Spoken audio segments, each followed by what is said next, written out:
www.baংlatvn.com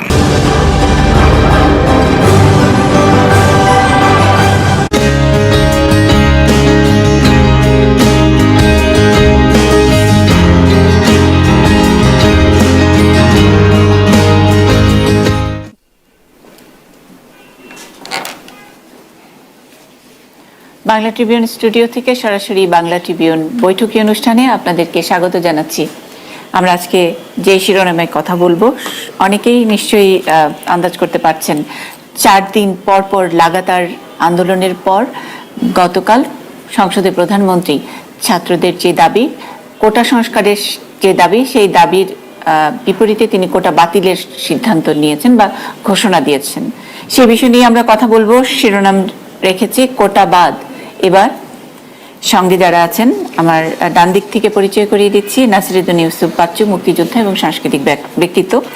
আমরা ফাতেমা আবেদিন নাজলাকে পেয়েছি, deputy news editor, Bangla Tribune. বাঁ দিক থেকে আছেন মোফাজ্জল করিম, সাবেক সচিব, এবং রাশিদা রওনক খান, শিক্ষক, ঢাকা বিশ্ববিদ্যালয়ের নৃবিজ্ঞান বিভাগে তিনি শিক্ষকতা করেন। স্বাগত জানাচ্ছি সবাইকে। আমি একেবারে বাংলা ট্রিবিউন বৈঠকে যখন আমি বাংলা ট্রিবিউনের ডেপুটি নিউজ এডিটরের কাছ থেকে একটু জানতে চাই, কোটা বাদ এবার আমরা কি বলতে চাই আসলে? ধন্যবাদ মুনিয়াপ্পা। করবো আমাদের বৈঠকি। রওনক যেখানে শেষ করছিলেন যে 20 বছর পরে অনুশোচনায় ভুগবে, অনেকে অনেক অর্জনের কথা বলেছেন, সেলিব্রেট করেছেন, অনেকে আনন্দ মিছিল করেছেন, আবার কাউকে আসলে চিন্তিত করে ফেলেছে। সমাজের বিবেকবান মানুষরাই চিন্তিত হয়েছেন, ব্যথিত হয়েছেন। এরকম একটি আন্দোলনের চেহারা আমাদেরকে দুশ্চিন্তায় ফেলেছে। আবারও রাশিদা রওনক খানের কথা ধার করে বলি যে মেধাবীরা কোটা মুক্ত করলেন বাংলাদেশকে।